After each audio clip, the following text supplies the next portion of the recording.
Hello everyone, welcome to story commerce. इसमें मैं आपको क्लास 11 बिजनेस स्टडी का चैप्टर 3 करा रही थी, जो है आपका private, public and global enterprises. ठीक है, तो हम इसमें जो पब्लिक एंटरप्राइजेस है उसके हमने देखिए तीन टाइप होते हैं आपके। एक होता है डिपार्टमेंटल अंडरटेकिंग, जो मैं आपके साथ ऑलरेडी डिस्कस कर चुकी हूँ। सेकेंड है आपका स्टैट्यूटरी कॉर्पोरेशन, जिसको आज हम डिस्कस करेंगे कि ये क्या होता है। ठीक है, तो देखो पहले हम इसका मीनिंग जान लेते हैं। A statutory corporation is a public enterprise. ठीक है, ये भी आपका एक पब्लिक एंटरप्राइज का ही टाइप है, जिसको हम क्रिएटेड करते हैं, जो आपका स्पेशल एक्ट होता है पार्लियामेंट का, उसके द्वारा या आपका स्टेट लेजिस्लेचर के द्वारा इसको क्रिएटेड किया जाता है। किसको? आपका जो स्टैट्यूटरी कॉर्पोरेशन होता है। तो या तो हम इसको क्रिएट कर सकते हैं किसी स्पेशल एक्ट के द्वारा पार्लियामेंट का, या आपका स्टेट लेजिस्लेचर के द्वारा। अब आपका ये जो स्टेट लेजिस्लेचर है, ये आपकी एक लॉ क्रिएटिंग बॉडी होती है, बट किस लेवल पे? स्टेट लेवल पे।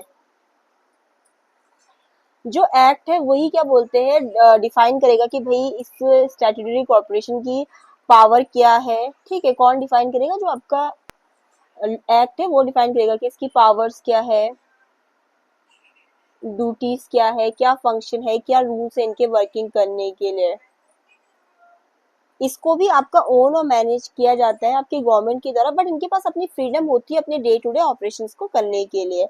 आपका इसका एग्जांपल में आ गया LIC, जो आपका हो गया life insurance corporation of India.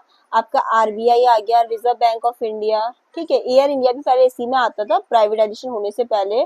आपकी फूड कॉर्पोरेशन होगी इंडिया की। ठीक है, एम्प्लॉइज स्टेट इंश्योरेंस कॉर्पोरेशन, ये आपके किसके एग्जाम्पल है? स्टैट्यूटरी कॉर्पोरेशन के। ठीक है, ये उस सबके उदाहरण है। अब हम इसके फीचर्स देख लेते हैं कि आपकी जो स्टैट्यूटरी कॉर्पोरेशन है उसके फीचर्स क्या होते हैं। तो जैसे हमने अभी इसका मीनिंग में ही पढ़ा कि ये आपका एक पब्लिक एंटरप्राइज का ही टाइप है, बट इसे क्रिएटेड किया जाता है स्पेशल एक्ट के पार्लियामेंट के द्वारा, ये आपका स्टेट लेजिस्लेचर के द्वारा इसे क्रिएट किया जाता है। अब देख लेते हैं इसके फीचर्स क्या है। तो पहला फीचर इसका ये है कि स्टेब्लिश बाय लॉ। ठीक है, तो हमने पढ़ा ही मीनिंग में कि इसे क्रिएटेड किया जाता है आपका पार्लियामेंट के एक्ट के द्वारा या स्टेट लेजिस्लेचर के द्वारा। ठीक है, तो ये आपका इसका पहला फीचर्स हो गया। सेकंड हम देखेंगे कि इसकी सेपरेट लीगल एंटिटी है। अगर आपको याद हो कि मैंने आपको इससे पहले डिपार्टमेंटल अंडरटेकिंग पढ़ाया था, तो मैंने उसमें कहा था कि उनकी कोई भी सेपरेट लीगल एंटिटी नहीं होती, बट इसकी क्या बोलते हैं? सेपरेट लीगल एंटिटी है। इसकी अपनी खुद की अलग पहचान है। ये अपने नाम पे प्रॉपर्टी खरीद सकता है, कॉन्ट्रैक्ट कर सकता है, कोई इस पे केस भी कर सकता है, ये भी किसी पे केस कर सकते हैं। इनकी अपनी खुद की अलग पहचान होती है। इसका थर्ड फीचर है कि भी इसको भी गवर्नमेंट की ही ओनरशिप होती है। इसको क्या किया जाता है? फुल्ली या मोस्टली क्या बोलते हैं आपका गवर्नमेंट के द्वारा ओन किया जाता है। आपका इसमें ऑटोनोमस ऑपरेशन है, जो हमने मीनिंग में ही पढ़ा था। इनको जैसे अपने जो डे टू डे एक्टिविटीज है उसमें क्या होता है कि गवर्नमेंट को इतना इंटरफेरेंस नहीं होती है, तो इसको थोड़ा सा कहीं ना कहीं फ्रीडम मिल जाता है। किसको? आपका स्टैट्यूटरी कॉर्पोरेशन को। हाँ देखो, जो एक्ट है गाइडलाइन थी उसकी फॉलो करेगी, बट ये कि जो अपना डे टू डे डिसीजन ले रहे हैं उसमें गवर्नमेंट का इंटरफेरेंस नहीं होता है, तो कहीं ना कहीं इनको अपने डे टू डे ऑपरेशन में फ्रीडम, ऑटोनॉमी मिल जाती है। इसका मेन एम होता है, सर्विस मोटिव है कि पब्लिक का वेलफेयर करना rather than just making profit. ठीक है, तो इसका मेन एम क्या है? पब्लिक का भला करना। प्रॉफिट मेकिंग इनका मेन एम नहीं होता है।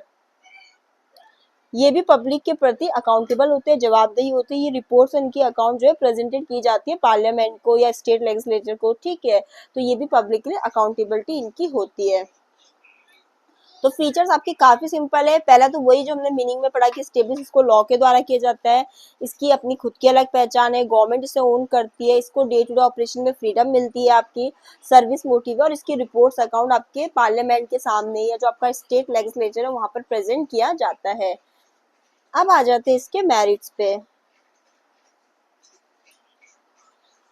तो मेरिट्स में देखो, पहले हमें यहीं से मिल गया, ये जो फोर्थ पॉइंट हमने फीचर्स में पढ़ा ना, ये इसका मेरिट से कि ऑटोनॉमी है इसको डे टू डे ऑपरेशंस में। ठीक है, इसमें ना डिसीजन भी जल्दी लिए जाते हैं, इसमें थोड़ा लेस ब्यूरोक्रेटिक होती है। किसके कंपैरिजन में? जो हम डिपार्टमेंटल अंडरटेकिंग पढ़ते हैं ना, उनके कंपैरिजन में यहाँ पर डिसीजन क्विक होता है। वहां पर तो हमने पढ़ा था ना कि काफी कागजी कार्रवाई, रेड टेपिज्म हमें देखने को मिलता है डिपार्टमेंटल अंडरटेकिंग को, बट यहाँ पर कम आपका लेस ब्यूरोक्रेटिक डिले होता है as compare to departmental undertaking. फिर पब्लिक वेलफेयर और प्रोफेशनल मैनेजमेंट, क्योंकि ये एक्सपर्ट्स के द्वारा मैनेज किए जाते हैं जो भी उनके रिस्पेक्टिव फील्ड के होते हैं। तो ये इसका आपका मेरिट्स है। अब डीमेरिट्स ये होता है कि कभी ना कभी क्या होता है, देखो यहाँ पर भी गवर्नमेंट की ओनरशिप तो कहीं ना कहीं इनमें पॉलिटिकल इंटरफेरेंस हो जाता है। देखो बहुत सारे पॉइंट आपको ऐसे मिलेंगे कि जो आपको मेरिट्स में भी बोल रहा है एक तरीके से, ठीक है, और डीमेरिट्स में भी मिलेंगे, बट आपको ध्यान ये रखना है कि आप जिस उसमें बता रहे हो उसको, उस कॉन्टेक्स्ट में आपको उसे एक्सप्लेन करना है। अब जहाँ पर यहाँ पर आपको मेरिट्स में ऑटोनॉमी का पॉइंट दिखा, तो यहाँ पर ऐसा है ना कि हमने ये देखा कि उसको डे टू डे ऑपरेशन में तो फ्रीडम मिलती है ना वो, बट अभी यहीं पर आप सेम डीमेरिट्स में करें कि पॉलिटिकल इंटरफेरेंस है, तो हाँ कभी कभी ऐसा होता है कि इन्हें पॉलिटिकल प्रेशर से प्रभावित ये होते हैं, कौन, आपके स्टैट्यूटरी कॉर्पोरेशन। ठीक है, तो इनके रूल्स रिजिड इसलिए क्योंकि हमने कहा ना कि इनको किसके द्वारा क्रिएटेड किया जाता है, आपके पार्लियामेंट के एक्ट के द्वारा, या जो आपके स्टेट लेजिस्लेचर होते हैं उनके द्वारा। तो जो भी आपके एक्ट है उनके जो चीजें उसको माननी पड़ती है। तो अगर इसमें चेंजेस करते हैं तो अमेंडमेंट पास होता है, ऐसे नहीं कि एकदम से चेंज हो जाएगा। तो इनके रूल्स कैसे होते हैं, रिजिड होते हैं।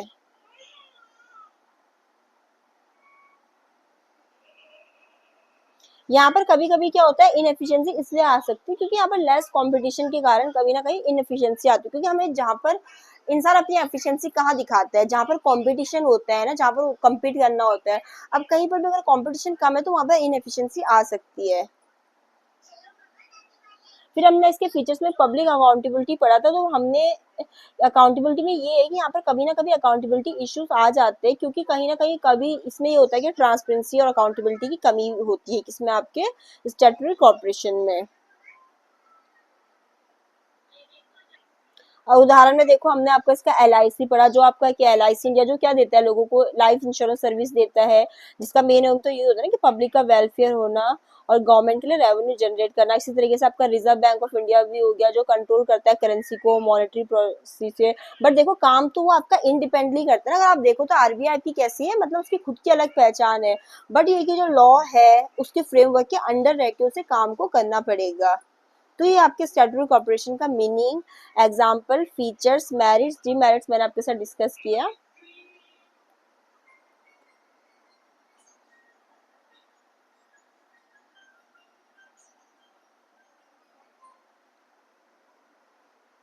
आज की वीडियो में इतना। अगर आपको वीडियो पसंद आए तो प्लीज चैनल को लाइक शेयर सब्सक्राइब जरूर करें। Thanks for watching.